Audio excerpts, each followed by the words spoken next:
ও দর্শক, একটুর জন্য ব্যথা পেয়ে গিয়েছিলাম। এগুলো কি করে রেখেছে এখানে বুঝতে পারছি না। চারিদিকে রড দিয়ে বেঁধে এরকম করে রেখেছে, কি অবস্থা আসলে আপনারা দেখেন তো বুঝতে পারেন কিনা। আমাদের এই মাননীয় অ্যাডভোকেট আবুল কালাম সাহেব এমপি মহোদয়, ওনাকে আমরা ঈদের পরে এখানে আনবো। উনি ওনার সরকারি তহবিল থেকে আমরা ডিউ লেটার নিয়ে আমরা ওনার থেকে সার্বিক সহযোগিতা চাবো। উনি হচ্ছেন মাওলানা হারুনুর রশিদ সাহেব। ওনার মুখে শুনবো যে আমাদের শাহী মসজিদ ঐতিহাসিক যে মাদ্রাসা এতিমখানাটা হচ্ছে, আপনার অনুভূতি কেমন? ইনশাল্লাহ আমার অনুমতি মাশাল্লাহ আমি ভালো মনে করছি।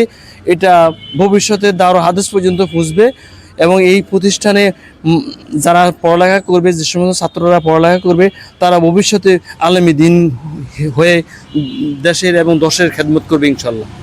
আসসালামু আলাইকুম সম্মানিত এলাকাবাসী ও দেশবাসী, আপনারা অত্যন্ত জেনে আনন্দিত খুশি হবেন যে আমাদের এই শাহী মসজিদ পঞ্চায়েত কমিটির উদ্যোগে একটি বৃহত্তম প্রজেক্ট আমরা হাতে নিয়েছি। একটা বিশাল বড় মাদ্রাসা হবে, 5 তলা ভবন আমরা করতে যাচ্ছি। শুনলেন শাহী মসজিদ পঞ্চায়েত কমিটির অন্যতম একজন সদস্যর মুখে। আসলে সবাই এক্সাইটেড যে এত সুন্দর একটা ভবন, 6 তলা ভবন হবে এবং আশেপাশে এত বড় মাদ্রাসা নেই বললেই চলে। আমরা ব্যাপক মানে চিন্তাধারা থেকে কাজগুলো করছি। তো আশা করছি এটা একটা আলোড়ন সৃষ্টি করবে, যেহেতু শাহী মসজিদের কর্মকাণ্ড প্রত্যেকটাই আলোড়িত হয়। যেমন আমাদের পুরান যে শাহী মসজিদটা আছে দর্শক, পুরাতন ভবনটা আমার হাতের পাশে রাস্তার উপাশে, এই ভবনটাও কিন্তু 600 বছরের পুরনো একটা ইতিহাস। তাও সেই ইতিহাসকে সামনে রেখেই আমরা ব্যাপক হারে শাহী মসজিদের কাজগুলো করার চেষ্টা করি। যে প্রবীণ এবং বয়োজ্যেষ্ঠ আমাদের শাহী মসজিদ পঞ্চায়েত কমিটির অন্যতম সদস্য জনাব হাফেজ আমির হোসেন সাহেব, ওনার মুখে শুনতে চাচ্ছি যে এত সুন্দর এবং বৃহৎ আকারে যে মাদ্রাসাটা হচ্ছে এবং কাজগুলো এত নির্ভুলভাবে অল্প সময় করার আমরা আপ্রাণ চেষ্টা করছি এবং হচ্ছে, আপনার কেমন লাগছে? আলহামদুলিল্লাহ, আমাদের অনেক দিনের এটা পরিকল্পনা এবং আমরাও অনেকে এটা চেষ্টা করতে পারি নাই।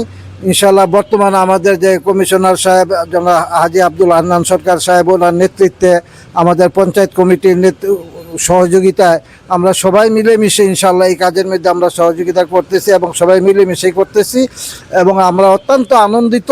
এই কাজের উদ্বোধন যে আমরা করতে যাচ্ছি আগামী শুক্রবার, এই কথা শোনার পর আমরা সবাই এলাকাবাসী আনন্দিত এবং আমরা এটা সর্বাত্মক সহযোগিতা যা প্রয়োজন আমরা ওনার সাথে সহযোগিতা করবো ইনশাআল্লাহ। এই বৃহত্তর শাহী মসজিদ নুরানিয়া হাফিজিয়া মাদ্রাসার যে বেশ ঢালাই হবে আগামী শুক্রবার, সেই সম্বন্ধে ওনার অনুভূতি, যিনি সভাপতি মহোদয় আছেন, ওনার অনুভূতি আমরা শুনব।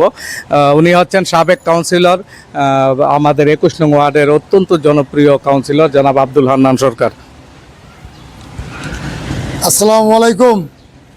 আজকে আমাদের যে একটা সমস্যা, আমাদের এই শাহী মসজিদ একটা নুরানি একটা হাফিজিয়া একটা মাদ্রাসা আছে। এখানে আমাদের 400 ছাত্র আমাদের লেখাপড়া করে। আমরা এই মসজিদের উপরে ছোট করে এই মাদ্রাসাটা তৈরি করার কারণে তখন বাচ্চা ছিল অল্প, এখন আমাদের দিন দিন আমাদের এই বাচ্চা বেড়ে গেছে।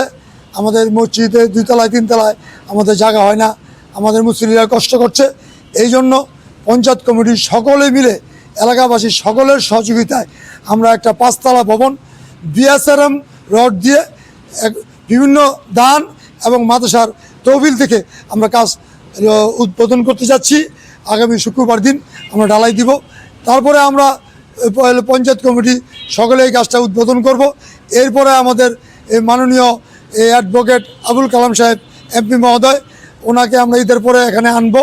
উনি ওনার সরকারি তহবিল থেকে আমরা ডিউ লেটার নিয়ে আমরা ওনার থেকে সার্বিক সহযোগিতা চাবো।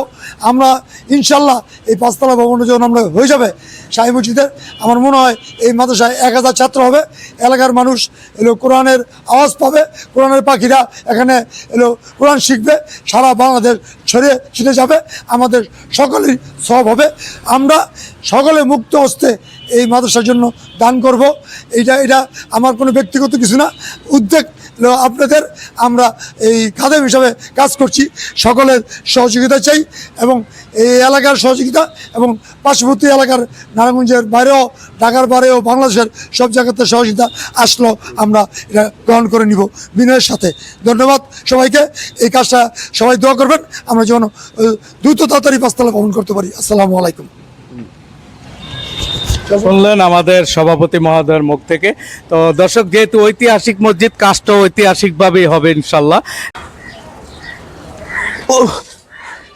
দর্শক, একটু জন্য ব্যথা পেয়ে গিয়েছিলাম। এগুলো কি করে রেখেছে এখানে বুঝতে পারছি না। চারিদিকে রড দিয়ে বেঁধে এরকম করে রেখেছে, কি অবস্থা আসলে আপনারা দেখেন তো বুঝতে পারেন কিনা এগুলো কি করেছে। আমি হঠাৎ করে শুনে চলে আসলাম। দর্শক, আজকে অন্যরকম একটা ভিডিও করতে আসছি আপনাদের সাথে নিয়ে। আজকে যে ভিডিওটা করব, আপনি দেখতে পাচ্ছেন আমি একটা বেশ জ্বালাই হবে সেই জায়গায় দাঁড়িয়ে আছি। এটা ঐতিহাসিক শাহী মসজিদ, 600 বছরের যে পুরনো মসজিদ, সেই মসজিদের নুরানিয়া হাফিজিয়া মাদ্রাসা কিছুদিন আগে উদ্বোধন হয়েছিল কাজের ভিত্তিপ্রস্তর। তো আজকে গুটি গুটি পায়ে অল্প সময়ের ভিতরে এবং খুব উন্নত মানের করে কাজগুলো এগিয়ে যাচ্ছে। এই যে দেখতে পাচ্ছেন যে এটা একটা কলম, আমি একেবারে নিচে দাঁড়িয়ে আছি, উপরের অংশে মাটি আছে। তো বেশ ঢালাই হবে নুরানিয়া হাফিজিয়া মাদ্রাসার। তো বেশ ঢালাইয়ের জন্য রড বাঁধাই করা হয়েছে আশেপাশে প্রত্যেকটা জায়গায় দেখতে পাচ্ছেন। এই যে কলমগুলো এক এক কর্নারে এরকম 15টা কলম আমি দেখতে পাচ্ছি আশেপাশে। মানে আমার এ পাশে যদি আপনাদেরকে গুনে দেখাই, 1টা 2টা 3টা 4টা 5টা, 5 5 10, আর ওই কর্নারে হচ্ছে 5টা, মোট 15টা কলম হচ্ছে। জোর ফালাই দিয়ে না। আসসালামু আলাইকুম। দর্শক, দেখতে পাচ্ছেন বিদ্যালয়ের কাজগুলো মানে খুব দ্রুত বেগে শুরু হয়েছে এবং চলছে। এই যে দেখেন, এখানেও পুরো জায়গাটা আমি আপনাদেরকে একটু হেঁটে হেঁটে দেখাচ্ছি।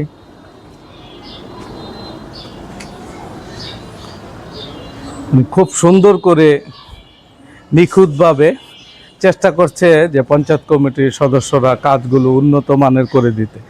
কারণ যেহেতু একটা ধর্মীয় প্রতিষ্ঠানের কাজগুলো খুব নিখুঁতভাবে করতে হয় দর্শক। এটা নিজের বাড়ির মতো করা যায় না ইচ্ছে করলেও। প্রত্যেকটা কাজ দর্শক পুঙ্খানুপুঙ্খানুভাবে করার চেষ্টা করছে কমিটির লোকজন, প্রচণ্ড খাটাখাটি করছেন। আশেপাশের দৃশ্যটা দেখেন। আমাদের এই রাস্তার পাশেই এটা হচ্ছে 600 বছরের পুরনো ঐতিহাসিক শাহী মসজিদ, যেটা প্রত্নতত্ত্ব বিভাগের আওতায় আছে। আমরা বাইরের সৌন্দর্যবর্ধনের কাজ করছি। আর এটা হচ্ছে নতুন ভবন, যেটার উপরের অংশে হাফিজিয়া মাদ্রাসাটা অবস্থিত। এই মাদ্রাসাটার কাজই এই জায়গাটায় ধরা হচ্ছে। আর সামনের অংশে এই যে দোকানগুলো দেখছেন, এগুলো ঈদের পর দিন ভাঙা হবে, ওনারা চলে যাবে। তো ঈদের পর দিন ভাঙার পরে এখানে আবার বেশ ঢালাই হবে। তো আগামীকাল হ্যাঁ, এখানে 3টা আরো কলাম হবে। তো এই যে দেখতেই পাচ্ছেন খুব সুন্দরভাবে এবং দ্রুত গতিতে কাজ এগিয়ে যাচ্ছে।